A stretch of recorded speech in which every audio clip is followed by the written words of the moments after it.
Hello there, and welcome back to War Thunder, to the first impressions on the new T55E1, the premium rank 3 battle rating 4.7 US tank destroyer.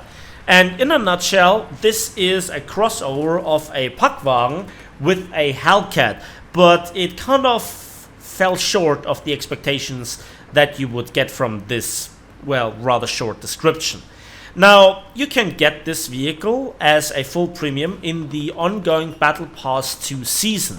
The question is it worth it, or is it just, strange looking hangar decoration? Because let's be honest, this thing looks straight out of Fly Daily's Photoshop hell. It looks like that, right? That was the first thing that I thought when I saw this in its dev blog, or with the announcement of the Battle Pass 2 season dev blog. And that actually gives it its charm. Now, this is a first impressions, not a review, and also not my final verdict on this, because currently we have the EBR 2.0 syndrome, where this gets spammed out and you see nothing but this. The team is full of this, people die quickly in this thing. I just go into that, why that is in a moment, and then they leave the battle and the battles really suck. Also, your position is filthy, with the R3 being the perfect counter to this thing, and therefore gets spammed even more. And yeah, let's go straight into a quick description what this is. Basically, this is a wheeled tank destroyer or wheeled armored car with the well-known 76mm M7 cannon that you also know from tanks like the M10 GMC. It has a rate of fire of a shot every 5 seconds for a fully trained ACE crew qualification crew. It has 10 degrees of gun depression, 15 degrees of gun elevation. It has no machine gun, light or heavy, as a secondary backup.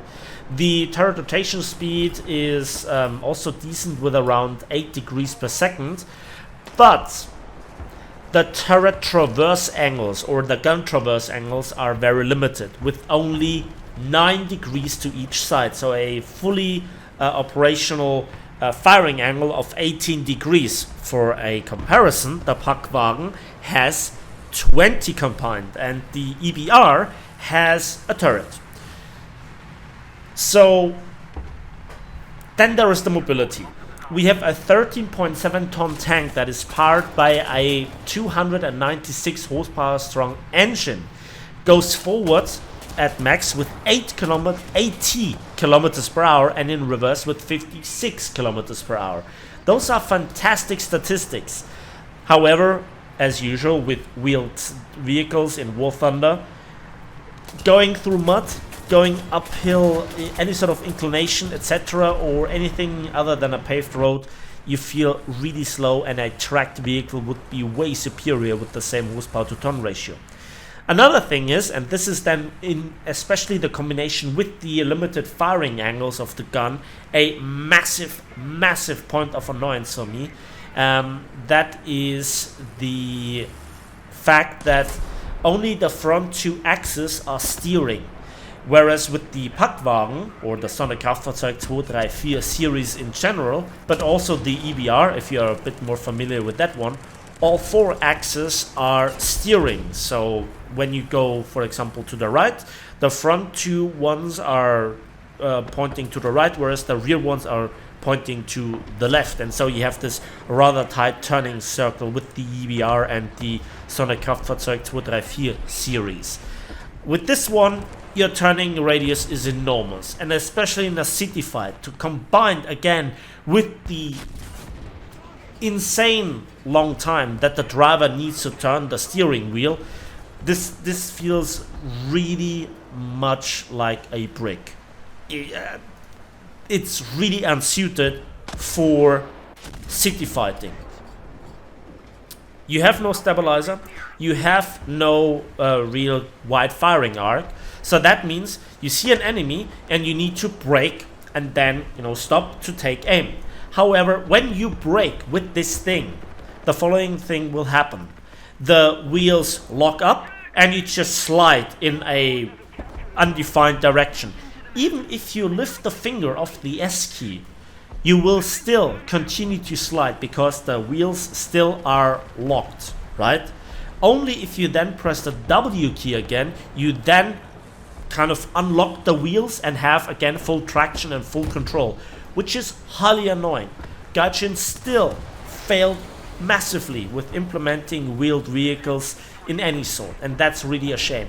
And this one is especially hard affected, as with the before mentioned reasons.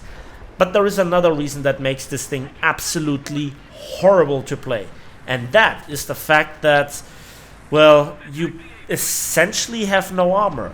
The thing that you have, the structural steel, is all but for protection. It's only therefore preventing the crew from falling out. It is 6.4 millimeters, or I think it's a quarter of an inch thick, and it's structural steel. So from the front and the side and the rear, you can get gunned down by not just heavy machine gun fire, but light machine gun fire. Not to speak of planes and bombs and rockets and artillery strikes, hull break, etc. Not even talking about this. Light machine gun fire. Every tank that has any sort of offensive weapon can kill this tank. That is not a good sign. Combine this with your long time to align the gun with the target, because you lock up the wheels, the narrow firing angles, close quarters engagements, and that's the perfect recipe for frustration. But there is more. There is more. There is the other side. When you have a large open map. And sadly, that's the point where I make first impressions. I didn't get a large open map to play on. In theory, here is the mindset that I'm in.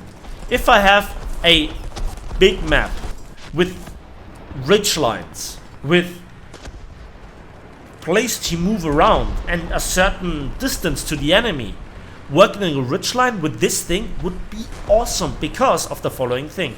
You're very low in profile, you have the gun mounted very high up, and you can further conceal this with bushes. This thing with bushes is filthy to spot.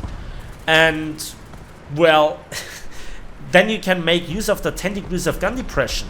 And you have enough horsepower to ton ratio to tolerate light inclinations to a certain degree. So that is then the theoretical thing. So maybe this is in sim an awesome thing to play with, and the 76mm gun is also really good. And I just want to share with you now this scene because it's oh so stupid. I couldn't make the turn. I wanted to go around the building, but I have no idea where that shell went. Sherman shells, I guess. Get this gun barrel, and now he panics. He could easily kill me here with the machine gun,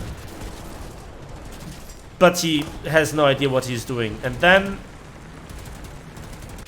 yeah, he swung back, and now the gun barrel's out.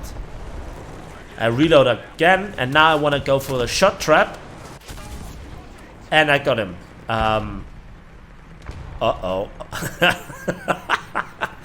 And for the second time, this absolute hero of an EBR player helps me repairing. Yeah, I actually can push the Panther out of the way with the attaching the towing cable for pushing, because Gaijin physics. You know, the second you see the funny side of it, War Thunder is the greatest comedy ever. But no good deed gets unpunished, and the EBR got killed. I want to share with you also this scene here. I lure out the KV-1, get his cannon barrel, and then the following thing happens.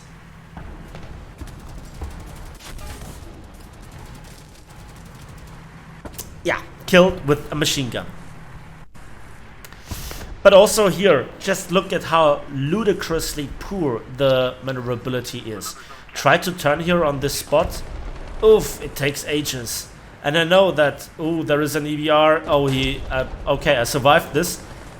I would have taken ages to align the gun, and he would have literally run rings around me. And I just can't turn because it's just so bad. And oh, come on. And yeah, that's it for me today. Thanks for watching, thanks for listening. I hope you enjoyed this first impressions on this new American tank destroyer, the T55E1. I might do a second video on it if you like. Let me know in the comment section down below. And we'll see each other on the waves, in the skies, and on the battlefields of War Thunder.